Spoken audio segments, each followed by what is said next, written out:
The Indian Ocean. One of the world's oldest and largest free trade zones. For centuries, trade and migration have marked the history of the many communities living along its shores.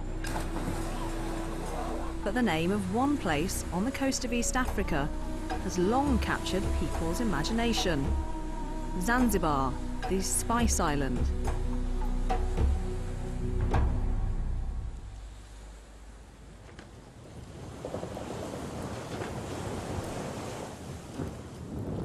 We're sailing towards the old trading port of Zanzibar. It's a 19th century Omani capital just off the Tanzanian mainland. For centuries, traders of all skin colours were brought here by dhow, wooden vessels just like the one they were on. And each of those peoples left their own mark on the island. That's why Zanzibar has one of the richest food cultures in East Africa.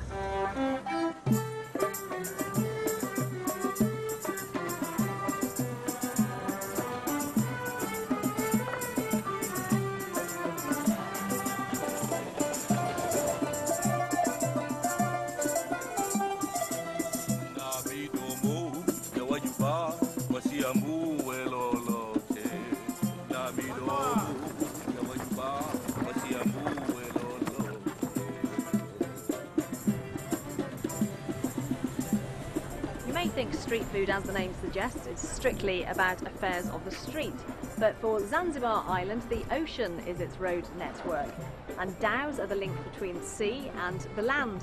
So in the old days, instead of eating on the street, they would have their most colourful culinary fare here on a dhow. So that's what we're going to do today, and helping me is Mariam Hamdan, a fantastic Zanzibari cook and food connoisseur. Yeah, today I'm going to cook a Zanzibari feast, which has a lot of influence from Arabia, from India, from Europe, and all over the world. While Mariam gets busy with her cooking, the shoreline of Zanzibar has become tantalisingly close. So how can I resist a quick trip into town?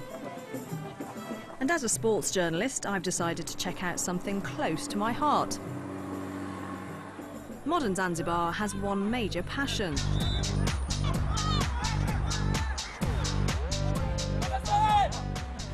And I've come to meet a group of girls who are mad about the game. Nice to meet you. Hi. Well, welcome. The Women Fighters is the first ever all-girls football club on the predominantly Muslim island of Zanzibar. Their coach, Nazra, is dedicated to helping the team grow. Hi. Nice to see you. Welcome. So, ladies, which are your favourite football teams? I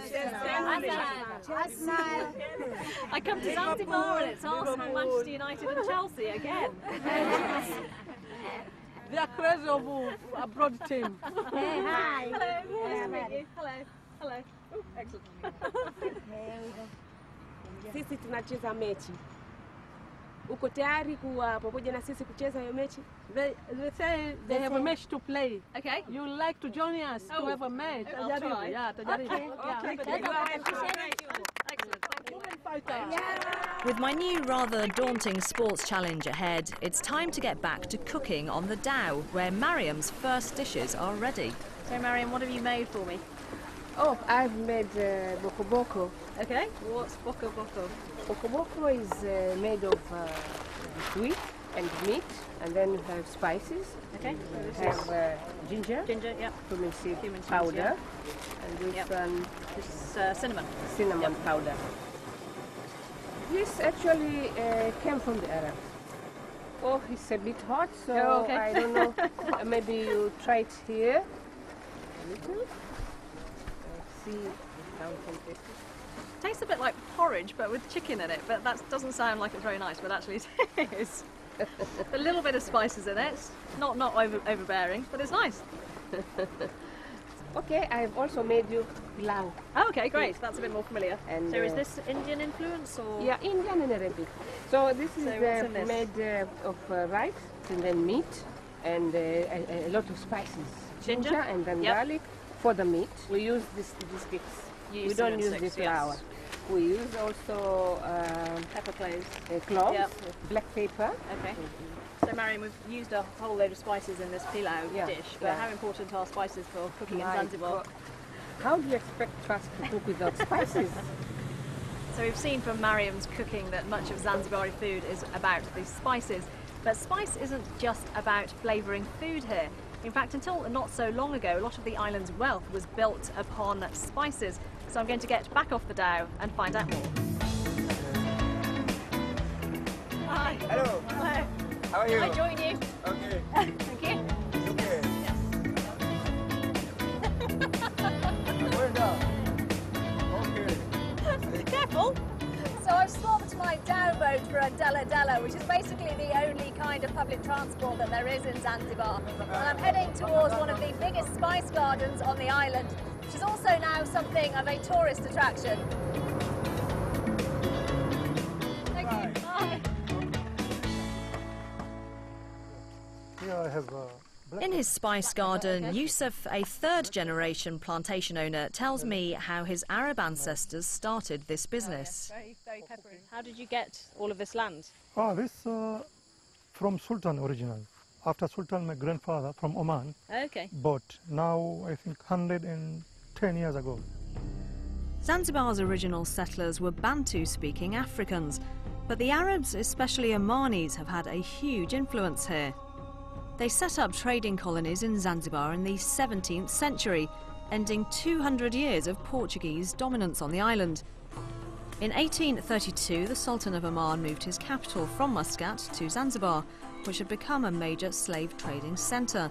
The Sultan then encouraged the commercial farming of cloves. In 1873, the slave trade was abolished, but the spice trade continued to flourish, giving Zanzibar wealth and prestige, as well as a legendary name, the Spice Island. This cinnamon. Right. This Yes, that looks... best cinnamon. Yeah. Look, some Oh yes, and that looks... try. Yep. this Oh, I can piece. smell it already, Yeah. actually, that strong cinnamon smell. Yeah, Oh, good for cooking. quite, Yeah, that's quite spicy. spice. Yeah.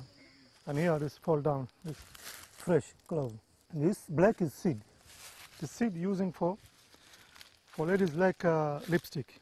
Lipstick? If you scratch this, not make like this. No. Oops. Just if you bind and stay.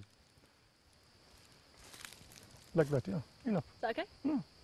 But it looks like a colour that might suit me, actually. It's quite a good berry red. And there's another surprise around the corner. I have gift for you.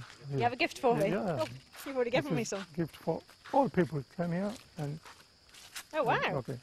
Oh, it fits as well. It's the perfect Basket. size. Handbag from coconut. All this from Well, coconut. that goes with my outfit. Oh, and jewellery as well. Thank you very much. Yusuf is a charming guide, but his spice tour seems more theme park than reality. 8 acres. The truth of the matter is, in the last 4 decades, Zanzibar's spice trade has gone into sharp decline. Today, the Spice Island, once the world's largest clove producer, is more of a tourist resort.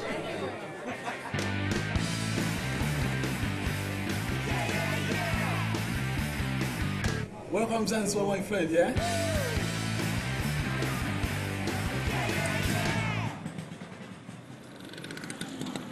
Zanzibar's tourism boom has masked the steady decline of one of the most prestigious trading ports in East Africa. In the late 19th century, with the European scramble for Africa, Britain took control of the Omani Sultanate of Zanzibar. They declared the island a free port, and trade continued to grow until the 1950s. But a political storm was well on its way, as anti-colonialism spread across Africa.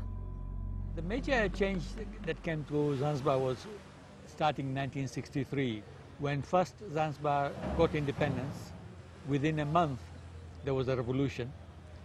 Within 3 months, there was a union with Tanzania. Zanzibar lost its autonomy after a very short period. The Zanzibari revolution aimed to give power back to the Africans. It went on to become one of the bloodiest chapters in the island's history. The Arabs in particular were targeted because they were the landowners, especially in the 19th century, the bigger landowners, who also owned slaves. So that ideology of slavery was also revived to serve in the political struggle of the 1960s. most of the Omani people were killed. About more than 14,000 people were killed, tortured, cut into pieces, murdered, butchered. If that kind of thing were to happen now, we would call it ethnic cleansing. But it wasn't just the Zanzibari Arabs who suffered during the revolution. The island's Indian community, which formed the merchant class, was also seen as the enemy. We lost everything within a spur of a moment, down from the mountain to the ground. The aftermath of the revolution saw an exodus of the Asiatic community, but the trading port lost not only its traders, its whole identity was under threat too. Right from the 1st century, you have Yemenis coming, and then later on you had the Persians, the Shirazis who came, the Arabs who came, the Indians who came. So throughout these 2,000 years, that kind of intermingling has been going on. So the culture of Zanzibar and the economy of Zanzibar had two faces, Africa, but also there is an Indian Ocean heritage. The revolution was to try to deny, to erase the Indian Ocean face of it, and looking to Africa exclusively. Yet the turn to Africa came at a cost. Its ramifications would be the cause of tension and violence on the island.